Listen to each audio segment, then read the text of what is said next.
Good afternoon to all the dignitaries on and off the dais, faculty, and my dear friends.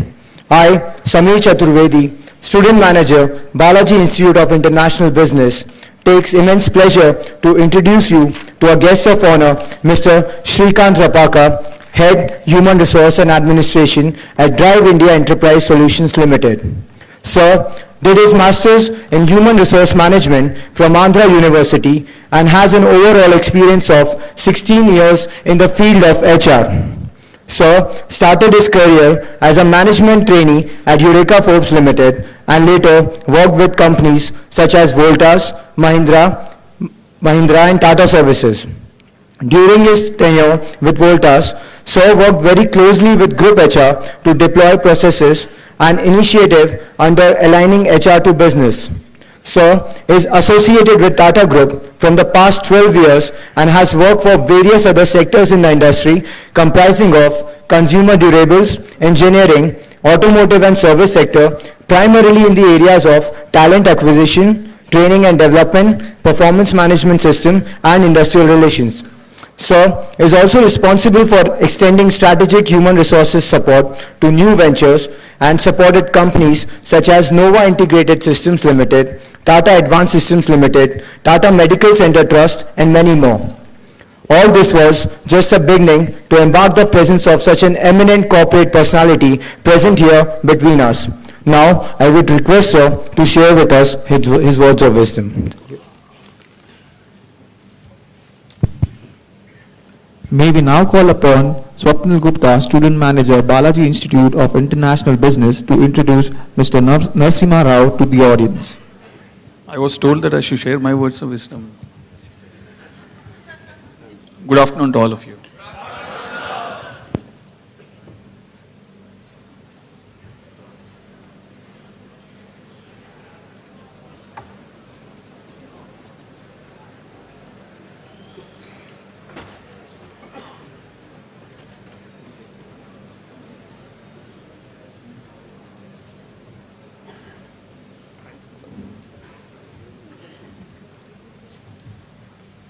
I'm honored to join this elite corporate leaders, sir.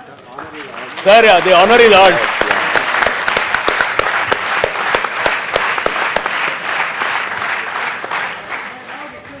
Mr.Shekar Naik, sir, to start with you. Thank you, sir. Good afternoon. Looks like you guys are all hungry.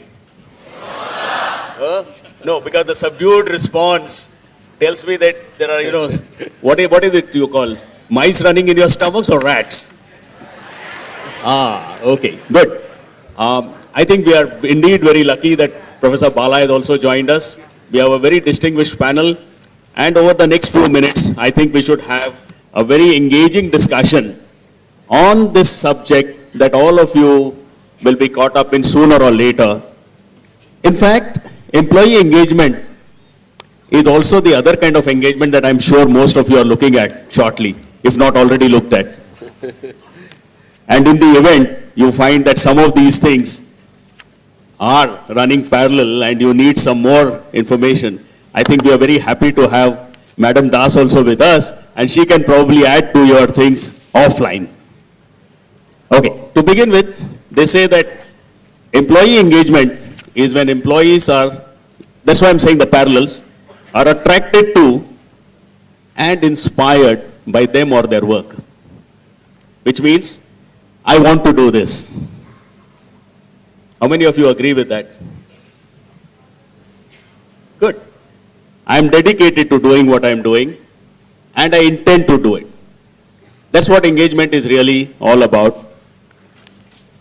Statistics and studies show that engagement levels in organizations are really very low. For example, a Gallup study says that only 29% of employees are actively engaged, something that happens around 15 years after your marriage.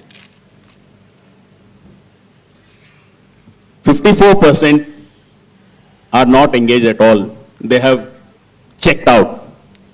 And 70% are actively disengaged, in the sense they say, "Arey yaar, kai ko time pass karta hai ye?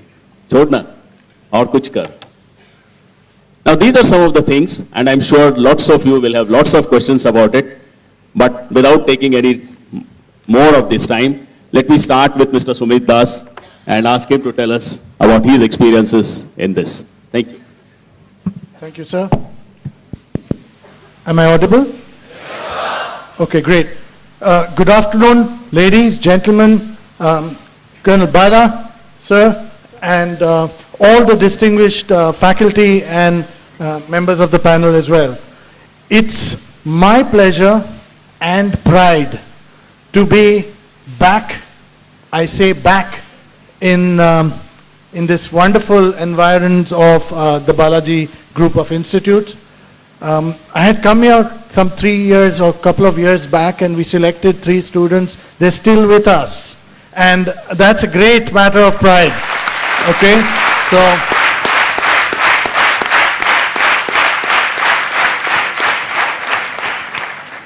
so at that time around, I had met Dr. Seema Singh Zokarkar.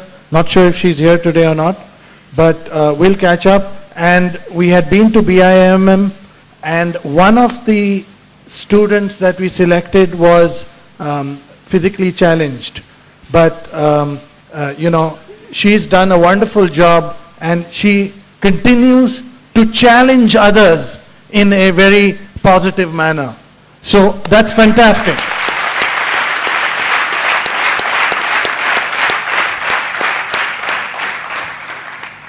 Great. So you guys really deserve a pat on your back, and I'm happy to be able to, you know, facilitate small baby steps of change which look at a larger picture of success.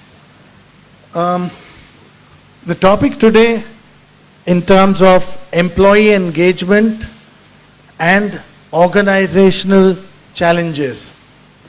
Just a few little pointers to start with. Coming together is a beginning. Working together is progress, and being together is success. So it's this sort of mantra that we believe will add blueprints, will add baby steps that will take, you know, a larger journey in terms of overall engagement of the person, the individual, the group, the larger fraternity, the company, live the values, the mission, the vision, and it is HR as the gatekeepers or the guardians, which I believe would be the change movers and the sort of drivers to make the employees engaged and make them count for everything that they do and say. So in other words, walk the talk. There is more. I don't want to hog the time, and as we sort of get into the discussion, we can sort of... Yes, I think that's been a good start, and I'm sure Mr. Barttanu Das would like to add to that. Over to you, sir. Good afternoon, all of you. I am Barttanu Das. I head HR in Blue Dart Express. Let me share with you very briefly about myself. I am a HR professional since last 24 years. Started off my journey as a management trainee in a leading public sector utility, NTPC Limited. Worked, all across the country, all parts of the country. After 16 years of my stint in NTPC Limited, I joined Reliance Industries Group, worked there for about 2 years, and then joined Blue Dart Express as head human resources for all India, headquartered in Mumbai. Completed 5 years with Blue Dart Express, and then I left them for a company called Shalimar Paints for about 6 months. This is my second stint in Blue Dart Express. And in my second stint, I have completed 1 year. Some of the interests that I have, one of them is the subject that we will be discussing today. And having worked in multiple places with multiple people and, multiple organizations, there are different connotations to this theme of employee engagement and what kind of challenges or opportunities are there.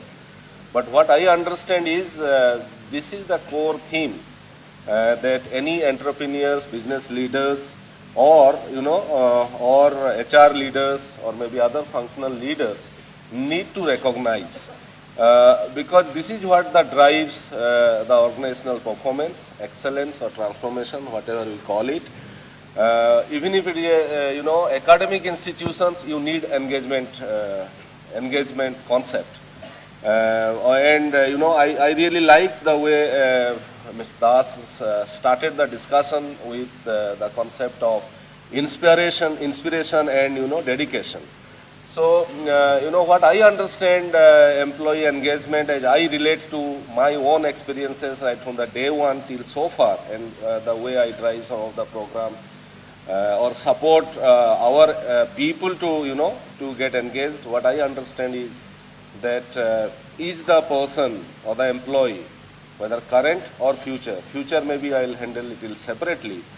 The current employee, is he feeling inspired enough to come to the workplace every morning after he gets up? And the day he leaves the work, the day he leaves his work for his home, is he leaving everything behind? Is he going as a relaxed and stress-free employee? So therefore, these are very very long or very high statements that I am making because it is very difficult to ensure that because you have a lot of other elements or work pressure, stress, anxieties, or maybe other challenges, movements, interpersonal relationships, your difficulties that you face, maybe some of the personal issues do creep in. But despite of all these variables, how do we create that kind of inspired workforce where he feels excited to be part of the company, and then he strives, what you may have read from in your lecture that what we understand by employee commitment, or where an employee strives or gives his best for the organization. He stays longer in the organizations, and he says good about the organizations. For example, when I am working in these organizations, for example, I came back for the second time to the organizations. Therefore, there must be something good both about this organization and also something, maybe my identity with the organization's fitment was also of a very high order.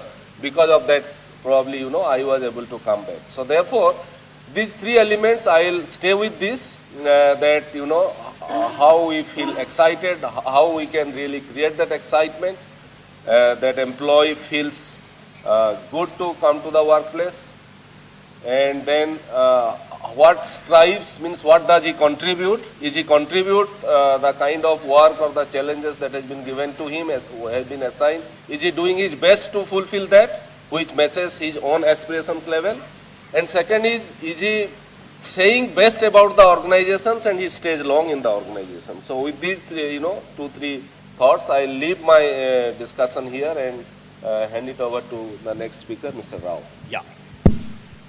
I think since he has touched upon the elements, I'm sure we would all be very keen on understanding what Mr. Rao has to say about this. Please. Okay, good afternoon everybody again. Okay, so I'm Narasimha Rao and I represent a company called Agrotech Foods. And what we say in Agrotech Foods is that we make the food you love. Okay, so that's our tagline. And we make Actu popcorn. I'm sure all of you have tried Actu popcorn, right? Very good. My marketing guy will be very happy. Yeah. So I worked in the corporate for 30 years. Now, in 30 years, I worked in 3 companies. This is my 3rd company. So it seems that I find my engagement somehow with the companies. I think many points have already been made, but I would touch upon what is engagement. In simple terms, what do we mean by this engagement? Engagement is defined as finding the intellectual and emotional connect. So the both connects So if you are intellectually connected and then emotionally not connected, you are not engaged. If you are emotionally only connected and you are not intellectually connected, there's not engagement. So emotionally and intellectually, if the organizations can handle these two things, then they have the engaged employees. In my experience, in 30 years of experience, I can clearly say the only differentiator between a great company and not so great company is employee engagement. It's not the products, it's not the infrastructure, it's not anything else. It is the engaged employees in those companies that make that difference. I found in my experience there are three different categories of people. Like for example, there are some people who are satisfied. So satisfaction is not engagement. They may be satisfied with the organization. So they are just approving, okay, so you are a good organization. There are committed employees. These committed employees, they contribute. Not necessarily that they are engaged. Whatever they are asked to do, they will do. But the engaged employees are those employees who intervene to make a difference. So if something is going wrong, they immediately come into the rescue and then they intervene and they produce results. So those are the people, if the organization can find those people, and those people will make a difference. So these are the employees who make a difference, and then the great companies have most percentage of people falling into this category. I'll just leave one statistic and then give it to Srikanth. According to the Hewitt Associates, that's the organization we work with. Unless the organization has more than 60% of the employees as engaged, that organization is not going to be performing well. So only when it crosses 60% of the people as engaged, then those organizations are actually giving the results to the shareholder. So that's a statistic. So and it is very, very difficult. 1 percentage point increase in the engagement also is very difficult. People are really have to find that correct, then only they will be engaged. So with that statistic, I pass it on to Srikanth. Thank you. Please, Mr. Srikanth. Okay, good afternoon to all of you once again. When you have three very senior, eminent people covering the definition of engagement when it comes to the last person, He's saying this side is all old people. No. I said senior people. Okay. I was just telling Colonel that when they were describing over the number of years of experience, when Barttanu said 34, I said 34 divided by 2 is what my experience is, 17 years. 24. Okay. So, but out of my 17 years, if you look at from my point of view, my personal point of view, I've been with Tata Group for 14 years. And I've seen my own engagement with this particular group. As Rao rightly said, what's engagement is all about. Engagement is nothing but the emotional connect the employee has got with that particular organization. If I may have to talk about what engagement is all about as far as employees in an organization, two things come into the picture. One, of course, as rightly said, in terms of the emotional connect, and second thing is in terms of the kind of connect that employees got with the end customer. Now, yes, we have great employees, satisfied employees. We have fantastic emotionally connect employees with the organization. However, if that does not lead to a customer delight or a customer satisfaction, I don't think any of the theories or any of those practices that might any company introduce will be of great help to that organization. That's one. And second thing is that, as he rightly talked about, Rao talked about the Hewitt, way of measuring, employee engagement. Satisfaction is not the only thing, as he rightly said. There are, if I may add, there are 3 more other elements that involve employee engagement. Satisfaction is one. Loyalty is the second one towards the company. Advocacy is the third. And value as a professional is the fourth. When you talk about loyalty, I don't think we need to explain that. When you talk about advocacy, when I go out of this particular company, even if I'm not an organization employee or an employee, to what extent do I advocate employees or or to stay, or a prospect employee to come and join this particular organization. And when I'm staying in this particular company, to what extent the company is treating me or valuing me as a professional, and hence helping me build myself and helping me contribute to the organization's success. So these are the four things: satisfaction, loyalty, advocacy, and value as a professional. A sum total of these four is employee engagement. This is what my experience has been so far. Thank you. Since we have had the good fortune of having Bala sir here, I would also request him to say a few things, because there is, of course, tons that he can write on it and say. I am here only to click photographs with you all. Please. That's also another type of engagement. Okay. So now coming back to the thing, we see that we have Mr. Das, who has had a very interesting career in terms of the public sector and the private sector. Lots of us believe that the public sector is, but surely it's not so. And maybe he would like to tell us a little bit more about what are the critical differentiators between the public and private sectors in terms of course, employee engagement. Yeah, I think this is a very relevant question that you have given me. But somehow my experience with the public sector has been extremely good. And I'll tell you why it is. I worked for a public sector, leading public sector utility called NTPC Limited, who was a public sector in character, but a private sector in mindset. And you know, having worked for 16 years with them, still they send me in some of the survey as an ex-employee, like Srikanth told about advocacy.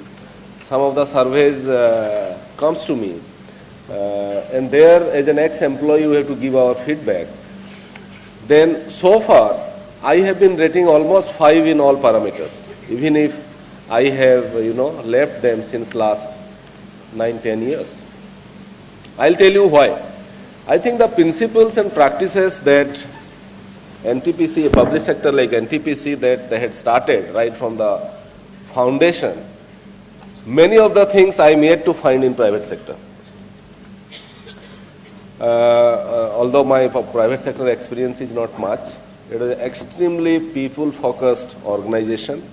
They take care of people so well. They develop people. Some of the learning that I have got, it was because I worked in the public sector. And I tell everybody, whomsoever is working with me today, including my son, that you must begin from a public sector.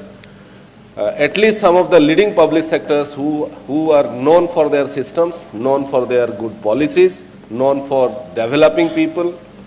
The kind of training and development that I had got in public sector, I have not so far not got in private sector. Even I was sent to USA for a leadership certification by spending 6 lakhs. That happened only because I worked in the public sector.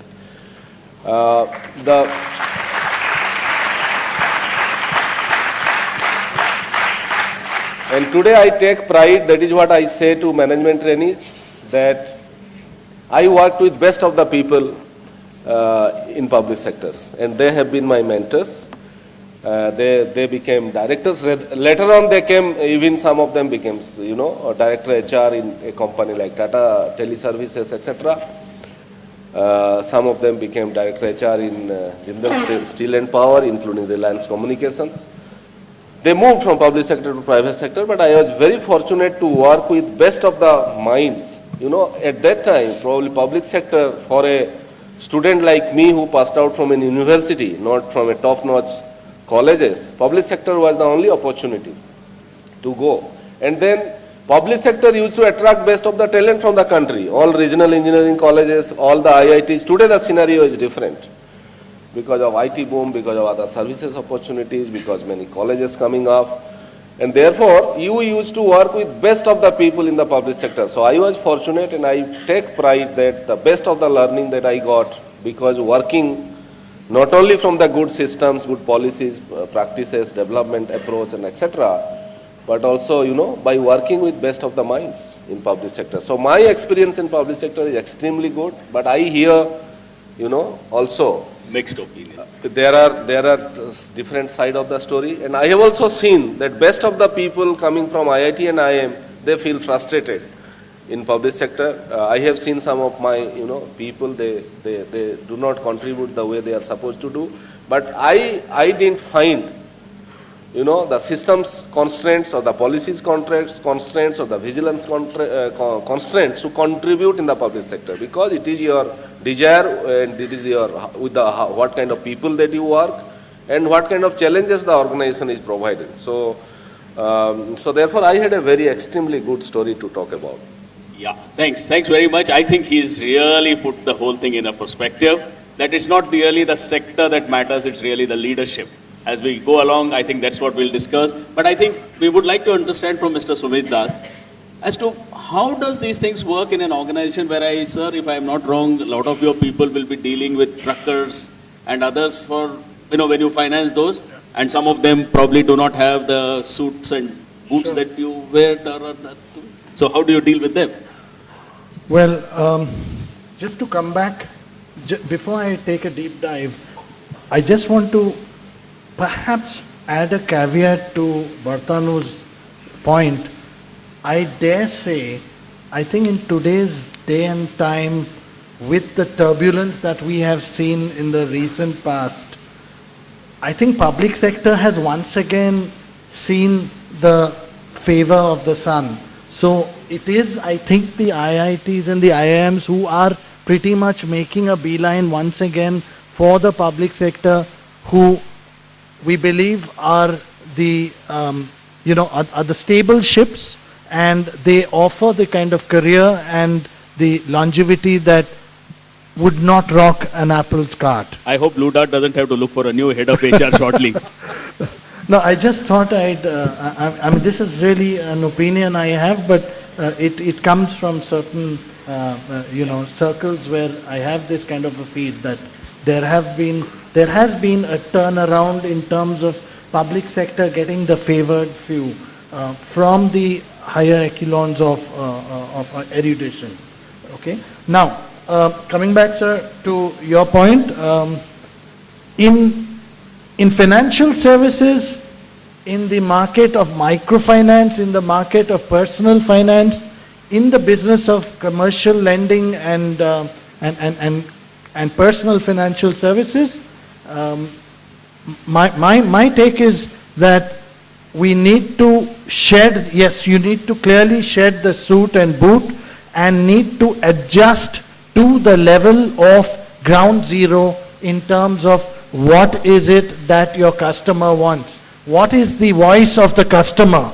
Who is your stakeholder? Who is your decision maker for tomorrow who buys your product, who really is your sales driver and is contributing to the bottom line? So to be able to empathize with the, with the people at ground zero who are your common buyers, to be able to understand the psyche, to be able to get into their skin and do in Rome as the Romans do, so to speak, and then understand and come back and tell perhaps logistics, tell marketing, tell advertising that this is what the consumer wants, this is what my customer demands, this is what my competitor is producing which holds the edge. So you really need to engage with your customer, with your consumer, with your prospect, with your suspect, and convert that into a consummation of a sale, I beg your pardon. Okay, so it's really that flavor and that essence that you need to be able to walk the talk in terms of what you're practicing, what you're promising, and are you able to deliver it on the ground, and is your customer loyal enough to be able to see and bite the bullet. So that level of empathy, that level of engagement is required to be able to have a common understanding. Yeah, thank you very much. Narasimha Rao is the only one who is from the manufacturing sector here, otherwise all of these gentlemen are from the services thing. So I think we would like to understand from you, sir, as to how do you see the differentiators in the manufacturing sector? Well,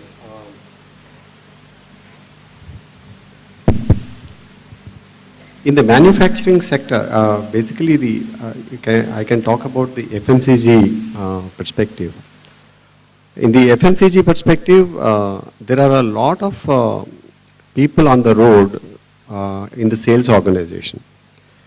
What they do in the sales organization, some of you may be knowing, every day they go to the market and they go to 40 shops. Minimum that they have to cover is 40 shops. When they cover 40 shops, they will get a no from 30 shops. So they will be able to sell only in 10 shops. So how do they handle that 30 no's in a day and come back home and then wake up in the morning again and then go back to the same market with the same passion? So that's a big challenge for us. From an employee engagement perspective, it depends on your recruitment strategy. So actually engagement starts with the kind of people that you are recruiting into the organization. Every company has its own mission statements, every company has its own values, etc. So when you are recruiting people, you have to recruit those people who would be able to be passionate to take these no's and still be fighting hard. So that's one big challenge and also input at the same time. What kind of people you are actually recruiting inside is an important thing for driving employee engagement. From a manufacturing perspective, fortunately, the manufacturing employees are more loyal to the organization. I don't know how that happens, but they are very loyal because the opportunities for them are so little.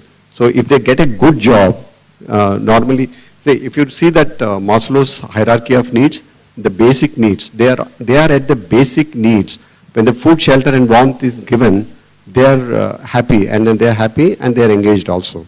So driving engagement for a manufacturing employees is much easier than the driving employee engagement for the rest of the organization. So that's where I put it. Yeah, exactly. I think that's an extremely valid point, and I'm sure Mr. Srikanth would also like to add some things to this. Yes, I do agree with what Rao said in terms of manufacturing attrition is definitely on the lower side, or the engagement levels are on the higher side. Talking from the perspective of supply chain, especially the 3PL, I was listening to some of the questions that you were asking to the previous panel. It's one of the recent study conducted by a consulting firm called Randstad, in terms of the sector attractiveness for employment.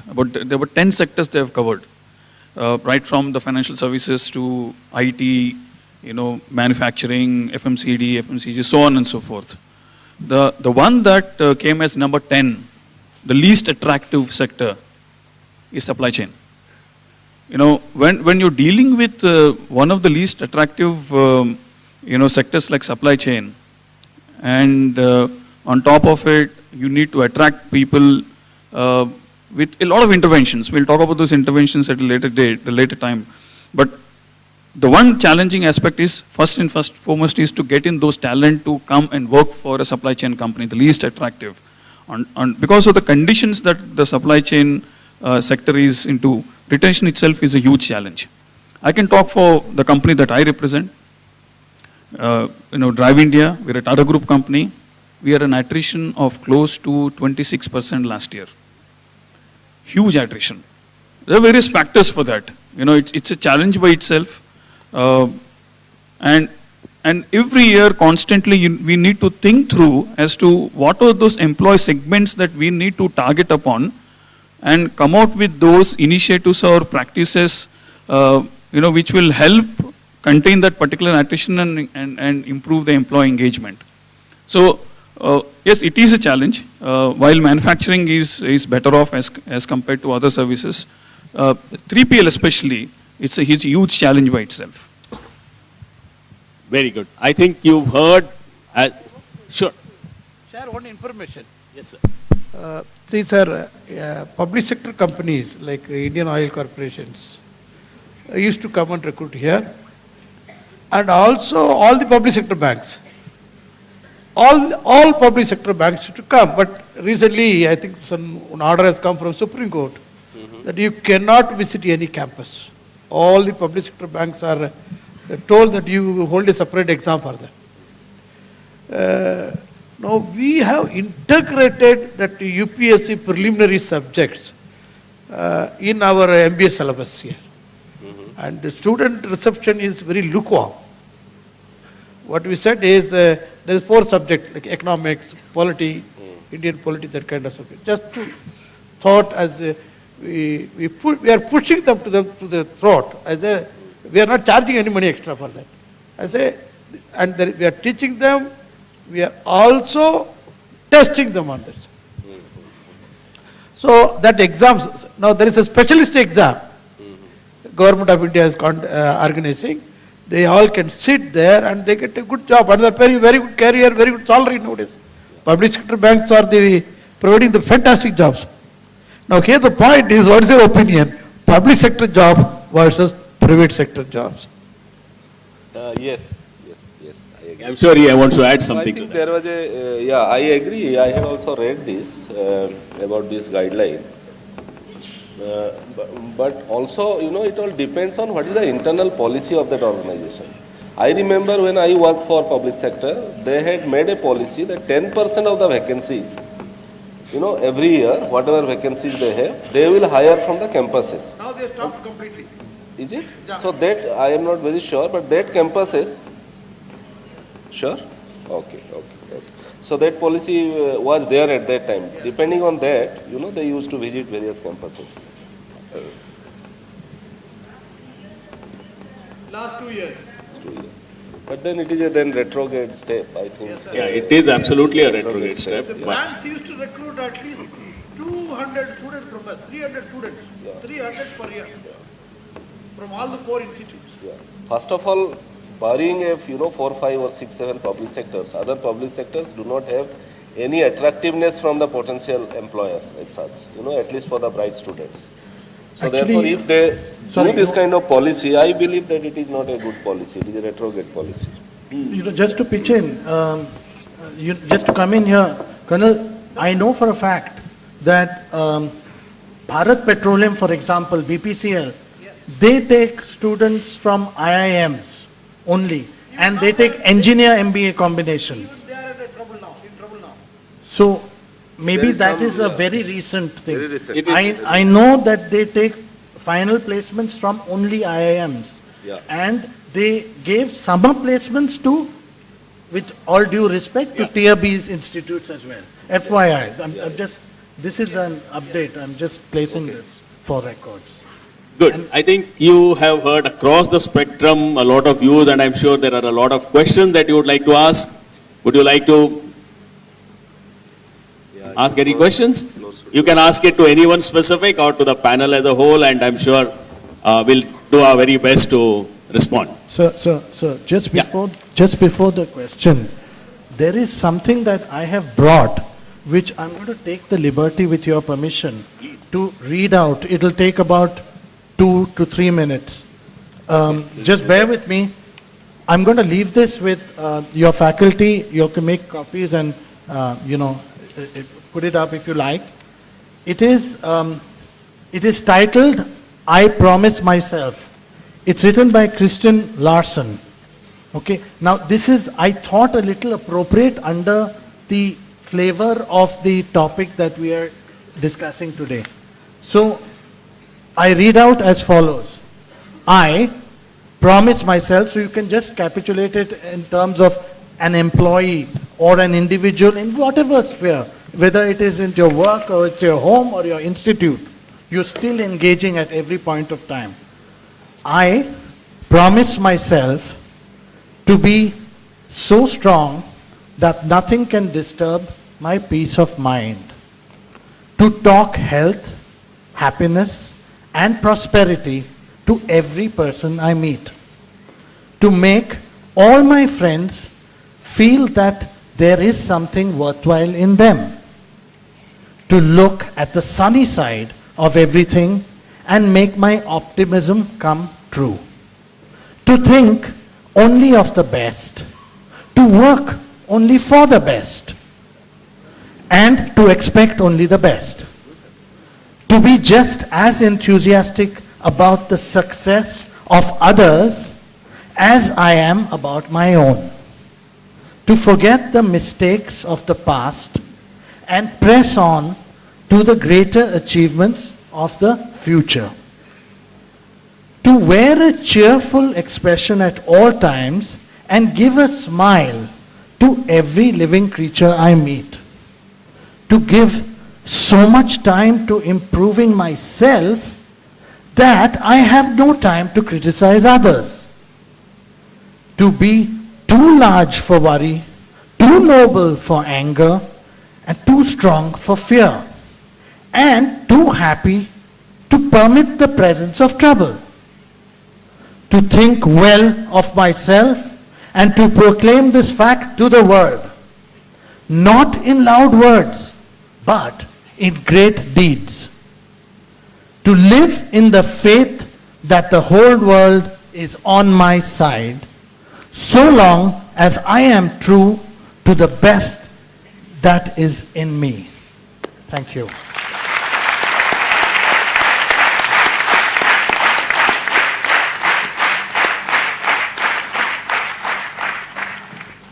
That, Follow all these.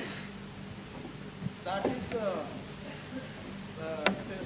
very wonderful.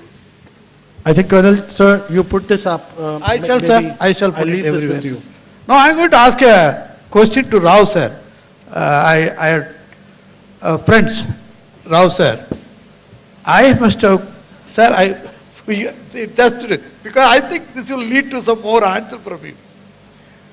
I have, whenever I go to Delhi, see, I go to only campuses and otherwise some conferences, try to say, sir, I have this kind of product, do you have a requirement? I must have gone to sir at least 5-6 times in Delhi, fantastic place, fantastic sir hospitality. But so far he has not thought of coming to our campus. Now, what is that you feel? Sir, no, I am not telling you now, also I am not requesting you. I am not keeping a pistol. Sir, but we want to know, sir, that attribute so that we can secure that skill. Again, sir, I am coming to Delhi, I am going to meet you. Sir, you said that you will ask a question and then with a caveat that you are going to embarrass me. But, sir, this is not embarrassment. It is actually my loss that I have not come to the campus earlier. Dr. Suresh has actually given me a good round of the campus today, and I have seen the campus and it was so impressive. And I have interacted with some of your students who escorted me.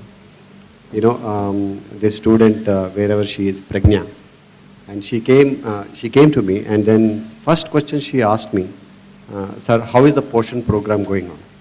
So, which means that she has gone through the website and she has found out that what is the most important program that is going on in CSR, and I am associated with this program, and she wanted to know from me how the program is going on. It really touched my heart because I'm so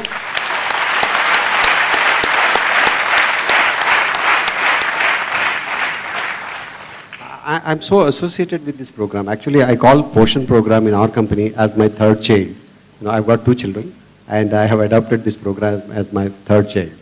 And recently, this program was actually, it won 4 awards, including 1 platinum award as the best corporate social responsibility program for the entire South Asia. So, when Pragnya asked me, so that shows the curiosity and the passion for knowing things. This is one element that we see in people, in students. Like I said, the engagement is from the recruitment. These are the qualities that we see when we come to the campus. We don't, I never recruited the first student, and at the top of the class, I have never recruited. I've always recruited the person who suits me, and that person definitely has the qualities that I'm looking for.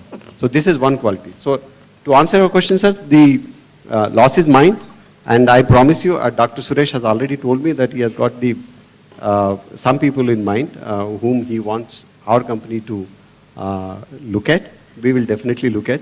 And this also gives me an opportunity to tell you that we had Shreya Babbar from this college. She has done a fantastic job. Again, loss was mine because I had no opportunity to give her a PPO. Otherwise, I would have definitely given her a PPO. So I'm open. So I will definitely. I request the student to stand. It is student like this, who bring glory to us. Congratulations, Bache. Shabash, well done. Look at that. You turn around. Look at the people. Look at the people. Stand them. Let them see. See, she has done the research, so we are getting good name.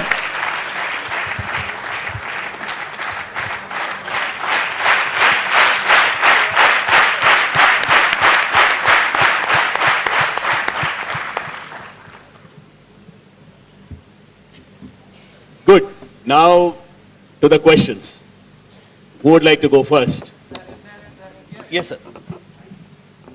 This auditorium is well designed. Yeah, just, no. Hello, I'm trying to demonstrate to sir. Our auditorium अच्छा designed है. Don't use the mic.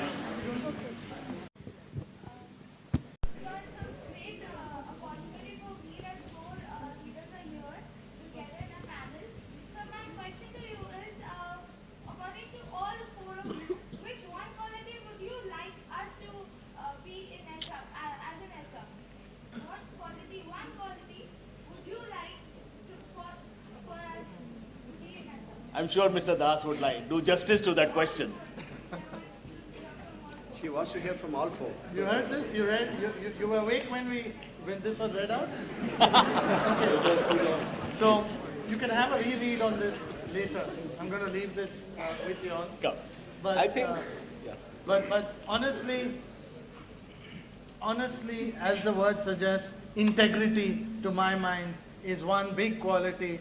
It stands up there, and it's non-negotiable.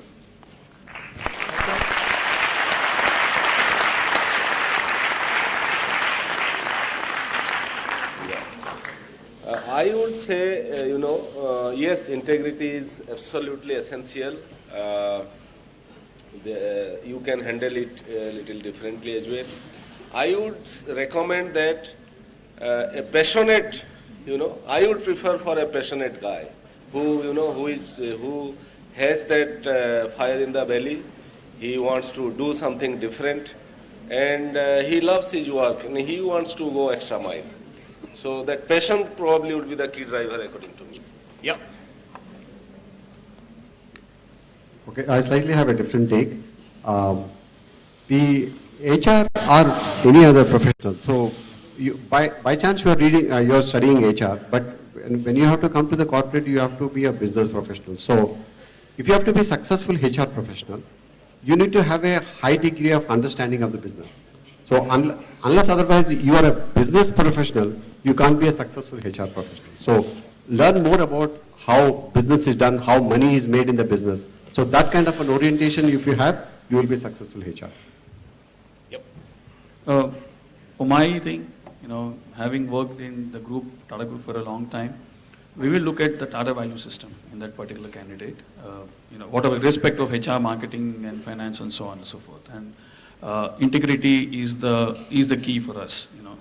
Now, the second part is that generally when we go to campuses and we interact with students from HR, we ask this question saying that, why did you choose HR? Why not finance and why not marketing? One of the generic questions that we get is that we like to interact with people. So that's not HR per se, interacting with people is not HR. It's not the limit of that. One need to develop those qualities of an ability to really work towards the organization goals. Look at what the company is for. Look at what is this company's vision is all for. Look at what is the basis of existence of this particular company is. What are those people qualities that are required to make this company successful, and in what way can I exhibit those qualities, in this particular organization? And one critical part that I believe is that the HR person, need to come out with lots of ideas and suggestion, and how to bring in those people qualities to help companies to succeed. Yeah. Thank you. So in other words, to sum up what they are saying really is that integrity, passion, understanding of the business, and what is this business there for, ideation, are the four things. Do you agree with that? Yes. Very good. Thank you. Yeah. Nick? Mr. Sumeet, sir, actually when you are reading this, in a part of the sentence, it shows that to work for the best and something like that, sir. So it never said to be the best. So why is it so, sir? Like, he didn't consider that. Okay, is that a question? Yes, sir. That's it. Okay, let me read that bit out once again. To think only of the best, to work only for the best, and to expect only the best. Okay, so really my interpretation of this is you draw your own standards. Best in your eyes is what you can touch your hand on your heart and say, I did my best. So you are answerable to your conscience and you sleep well at night. Not all 5 fingers are the same. Not everybody becomes CEO. Not everybody climbs Mount Everest. For some people, the Western Ghats is their Mount Everest. That's good enough. So we live by that. And we live well. And you live as a simple human being because the simplest truths are the greatest. Okay? I think that makes it easy.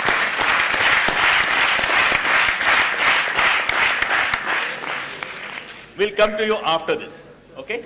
Yeah. So, employee engagement is the belongingness of an employee towards the organization. So, I would like to know the activities that an organization takes to encourage employee engagement. I think that is right up your alley. So, Go. certainly Okay. an example. It is a very vast subject, as we had said in the beginning, and complex as well because people are involved.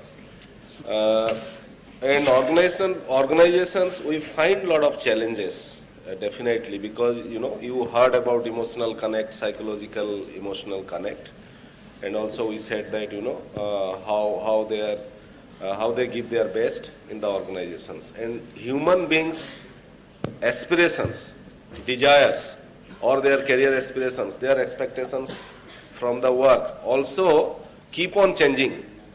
So therefore it is a very dynamic, when you enter into an organization, really engaging people all the time and keeping them happy is not that easy subject.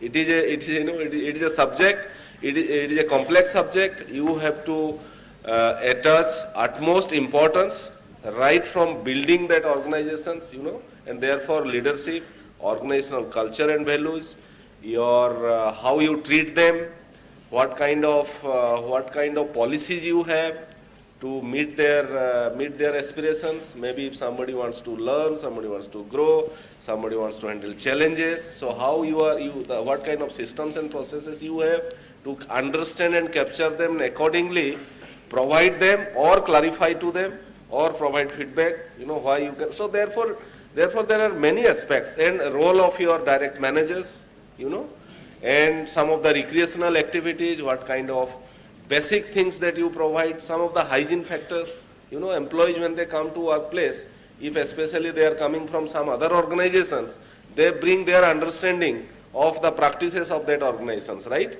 It was existing like this, it is not existing here. So therefore it is a very, very complex and dynamic.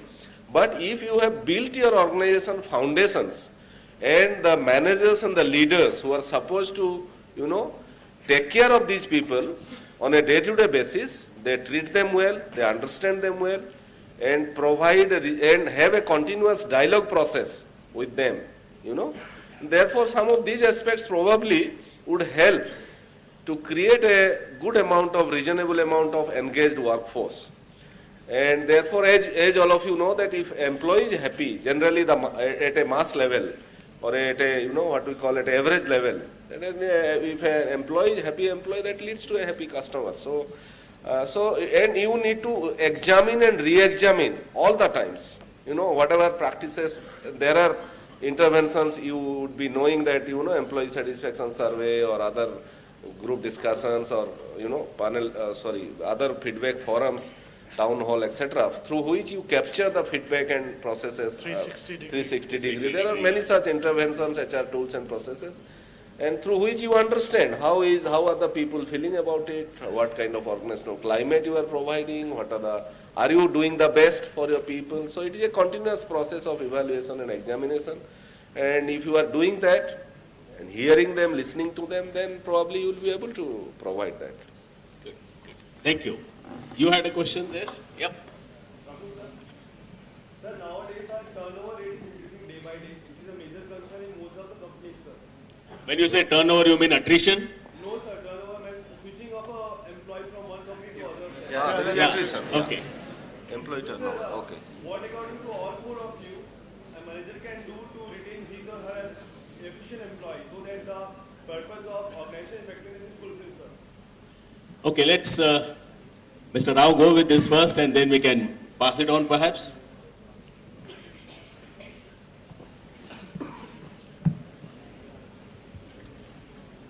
So employee attrition and employee engagement has a direct relation. So if the employee engagement is less in that company, in those companies, the attrition is high. So all that we have been discussing today is that how do we build that engagement so that the employees feel good about working in those companies. So if you address attrition is only a symptom of low engagement in that company. If you address the engagement, obviously the attrition will be less. So that's a simple answer for a complex question. Also this attrition is high in the MBA students. I can make a statement here. And that is, whose fault is this? One school of thought is that MBAs are impatient and then they can just leave the jobs every 2 years, and then some of those switches also are for small money, etc. Which is not true. If MBAs are actually leaving the organization in that quite short time, it is the fault of the company.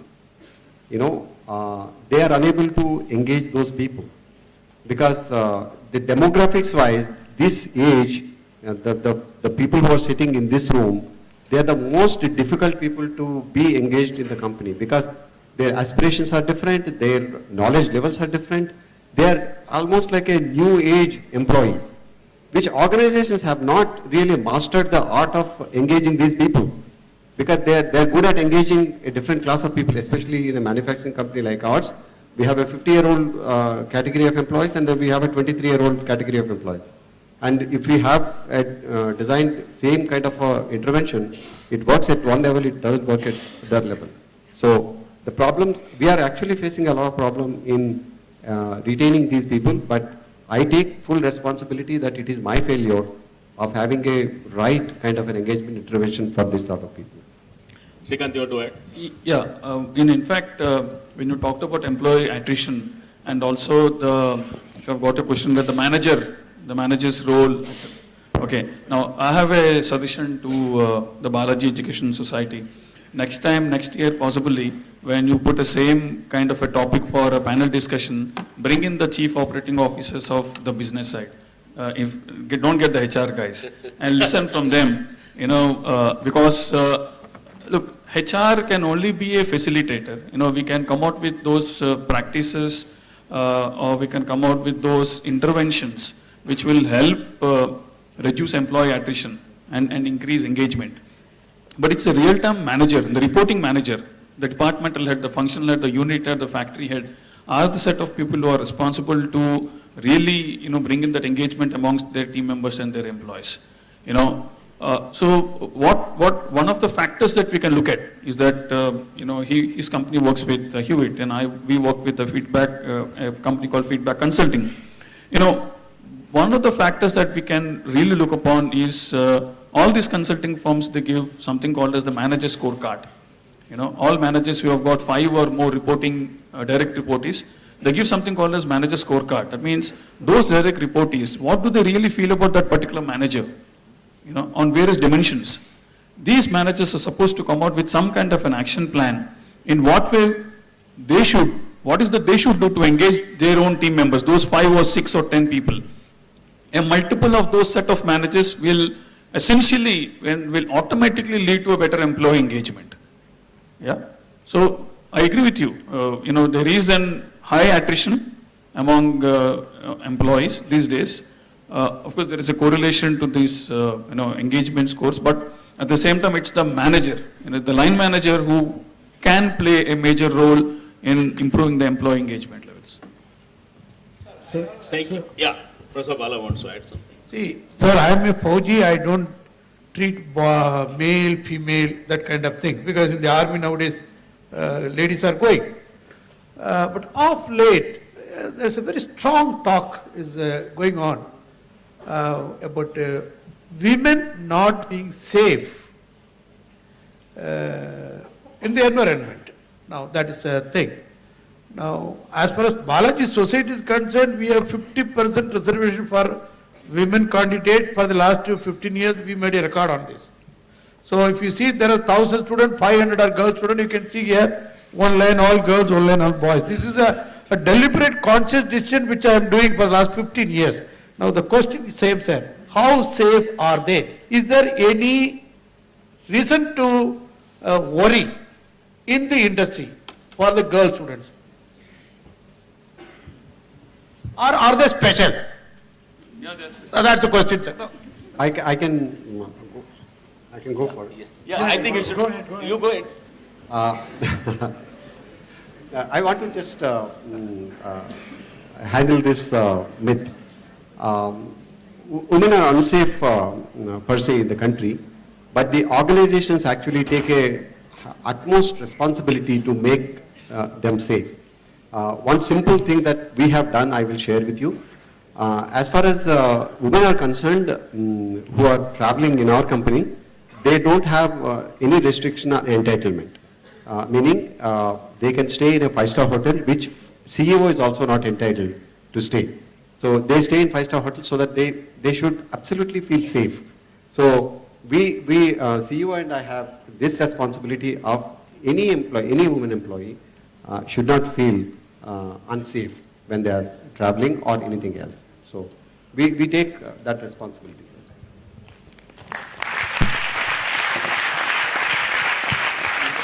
I think the others also would like to add to this because this is a very, very important topic today. Okay, just 2 points. One on women empowerment. So we give that mantle of women empowerment with specific roles, specific tasks, almost as if baptism by fire. So we send women out, obviously not on their own, but with the challenge that go ahead, brave it and go to the IR, go to the industrial relations front, go and face the union. We'll see that nothing comes untoward. And guess what? Maybe the union are suddenly straddled with something they never expected. So that is a surprise change that happens, and it really, I think, has been able to kill a win-win. That's one part of it. The second part, I'm just taking, I beg to sort of differ, or I agree to disagree, Mr. Rao sir, with your point about MBAs having high expectations and therefore doing this leapfrogging and jumping, sooner than the smoke is sort of blown away. Yes and no. Why yes? Because we burnt our fingers in similar fashion. We took the fancy creme de la creme from the IIMKs. We didn't have the guts to go to A, B, and C, but we went to IIMK and we went to Indore and so on, and we went to TAPMI, TA Pi Institute. But, we didn't have a good experience. So there was high attrition with the MBAs expected fast track, and they expected double promotions, and they expected to come in with a huge amount of sort of manager tag and a higher than normal salary, etc., etc. So we didn't have a good experience. There was no ROI. And so what did we do? We didn't do away with the MBA philosophy. We took Tier B, Tier C institutes. So we decided to come to Balaji Institute. And we picked up students who are still there with us today after so many years. And they're happy and they've progressed from...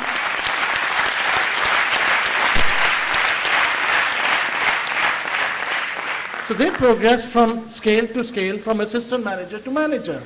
So, my friends, lose no hope. There are many fish in the pond, and there are many ponds for us to swim in. Thanks. If I can add on to the point that what Kal Bala said, he's a real Fauji. He has fired a right question at the right time, possibly. He talked about 2 points. One is the diversity part, and the second is the women's safety. I would like to touch the first point on the diversity thing. At least we in Tata Group have recently come out with an initiative at a group level, driven by the Chief Human Resource Officer of the group, Mr. N.S. Rajan, and the group chairman, Mr. Mistry himself, is something called as the D&I, that is diversity and inclusion.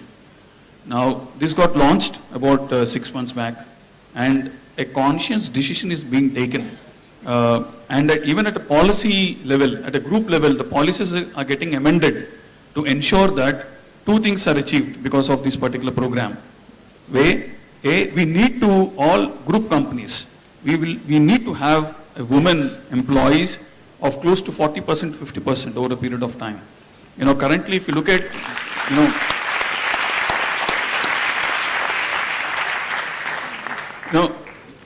and another second important diversity objective that we are taking is to ensure that we have close to around 20-25% of women employees at the line function. So there is each individual company CHRO and the CEO is getting a mandate to ensure that we come on with a lot of HR initiatives or people initiatives which will help this particular objective is met in the Tata Group. So that's the diversity part. From the point of view of safety, I support all my colleagues who have talked about women's safety in the organization, right from what Rao said in terms of giving any kind of an exception in terms of stay when they go out on, on any kind of domestic travel, official visit, etc. While we don't give 5 stars, sir, our margins don't really approve. So we make those exceptions. But at the same time, let me tell you, the government itself is coming out with various acts for a women employee, safety of women employee in organizations, and every organization will have to follow that. Every company is supposed to have, I'm sure they also must be having that, something called as the prevention of sexual harassment policy and so on. And we in Tata Group, I can vouch for any slightest of anything negative against any kind of women employee leads to immediate termination of that particular employee. Thank you.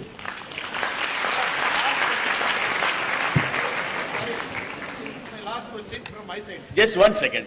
Professor Bala has a question. After that, we come to you. Sir आपने तो जवाब दे दिया हमारा सवाल का, फिर भी पूछना है, is there a bias against women employment in the industry? Okay, not to recruit women too many numbers. Is there a basic bias that let us not to recruit? Because one of the speakers mentioned somewhat like this, so I thought that thought should be clear. I would not be able to comment on other industries. I can talk about my company or our company. Yes, like Srikanth said, we are also focusing a lot on diversity, how we can really, although we are a equal employment, we believe in that opportunity, so therefore we do not discriminate. But however, the kind of industries that we are, it is a very difficult, field, difficult and involves field job. Majority of our boys, courier boys, they have to move in the field. So therefore, like Srikanth said, that supply chain logistics probably is one of the bottomest in terms of employer branding or attraction of the youth to come to that sector. So therefore, many of the jobs, although we want to encourage, like in Shillong, Northeast, we have a entire courier delivery teams of the city are the women, the ladies employees. We would like to encourage, but somehow we have been doing that, but the girls are not showing interest to work for this. They are interested to work in McDonald's or Pizza Hut or that kind of, or in a mall. But however, our job itself, involves a lot of field work and difficulty movement. Therefore, we are not seeing that kind of interest. Second is, as far as management cadre employment is management cadre inclusion of male female, we are wanting to increase that ratio. And if I give one example, for example, management training program second batch that we did, my boss had told me very clearly in writing that given a choice, if merits are the same, then I will prefer a female. So therefore you can't discriminate. The message was that you can't discriminate even if we had gone for sales, for operations. We had asked and I am very happy to say, when we used to go for 5 years before, and now the scenario has changed. The girls are showing a lot of interest to move to the non-traditional career like field sales. And today out of 48 management trainees, we have 30% are the girls, which was very non-traditional career like logistics and this thing. And therefore, and we ask many questions to them. Are you really, this is your job profile, you have to move, you have to travel, you have to go to stay in a hotel. They are absolutely comfortable, they are very eager, they are coming from good families, Still, earlier the kind of inhibitions they had, I feel that is breaking down. Sure. You had a question? As we are running short of time, this will be the last question.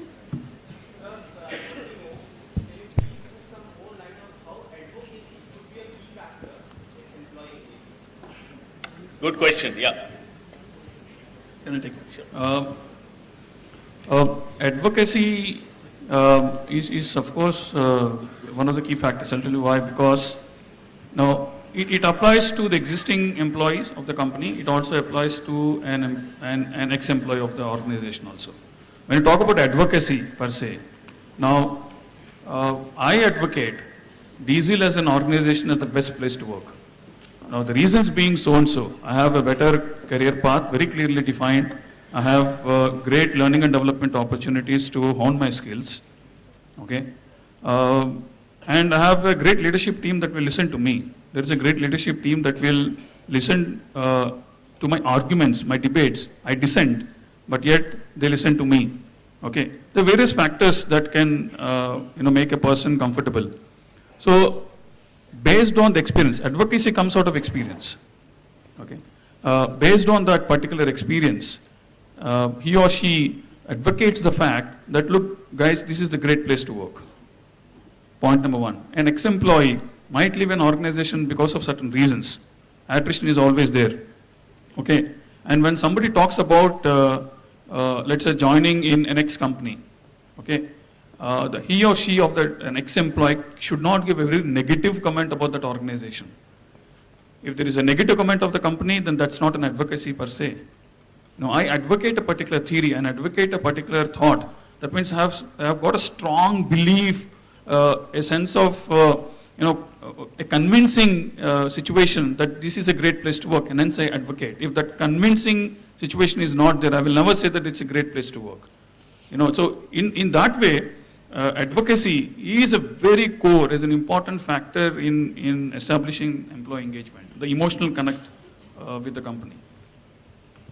Any other questions?